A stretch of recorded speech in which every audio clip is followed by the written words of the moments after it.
Taste the Daily. Dharmapuri மாவட்டம் அரூர் சட்டமன்ற தொகுதிக்குட்பட்ட பகுதியில் உள்ள பள்ளியில் ஸ்மார்ட் வகுப்பினை அதிமுக அரூர் சட்டமன்ற உறுப்பினர் சம்பத்குமார் திறந்து வைத்தார். ராயப்பன்கோட்டை அரசு ஊராட்சி ஒன்றிய நடுநிலைப் பள்ளியில் ஸ்மார்ட் வகுப்பு அமைக்க அதிமுக அரூர் சட்டமன்ற உறுப்பினர் சம்பத்குமார் தொகுதி மேம்பாட்டு நிதியிலிருந்து 2,50,000 ரூபாய் வழங்கினார். இதையடுத்து பள்ளியில் அமைக்கப்பட்ட ஸ்மார்ட் வகுப்பினை அதிமுக அரூர் சட்டமன்ற உறுப்பினர் சம்பத்குமார் மாணவர்களின் பயன்பாட்டிற்கு திறந்து வைத்தார். திருப்பூரில் காதலிக்க மறுத்த பெண்ணின் கழுத்தை அறுத்துவிட்டு இளைஞர் தூக்கிட்டு தற்கொலை செய்து கொண்ட சம்பவம் பரபரப்பை ஏற்படுத்தியது.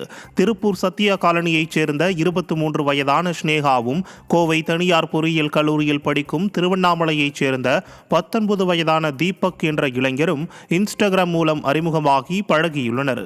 அவ்வப்போது திருப்பூர் வந்து ஸ்னேகாவை பார்த்து வந்த தீபக் காதலிக்குமாறு வற்புறுத்திய போது வயதை காரணம் காட்டி ஸ்னேகா மறுத்துள்ளார். ஆத்திரமடைந்த தீபக் ஸ்னேகாவின் வீட்டிற்கு வந்து மறைத்து வைத்திருந்த கத்தியால் கழுத்து, கை, இடுப்பு ஆகிய இடங்களில் அறுத்துவிட்டு அங்கேயே தூக்கிட்டு தற்கொலை செய்து கொண்டார். காயமடைந்த ஸ்னேகா மருத்துவமனையில் அனுமதிக்கப்பட்டுள்ளார்.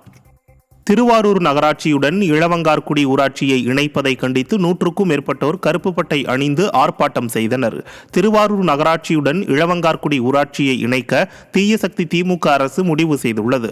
இதனால் 100 நாள் வேலை, இலவச வீடு திட்டம் உள்ளிட்ட திட்டங்களை தாங்கள் இழக்க நேரிடும் என கூறி அந்த கிராம மக்கள் எதிர்ப்பு தெரிவித்து வருகின்றனர். அதன்படி இளவங்கார்குடி கிராம மக்கள் கருப்பு பட்டை அணிந்து திருவாரூர் மாவட்ட ஆட்சியர் அலுவலகம் முன்பு கண்டன ஆர்ப்பாட்டத்தில் ஈடுபட்டனர். அப்போது ஸ்டாலின் அரசை கண்டித்து கண்டன கோஷங்களை எழுப்பினர்.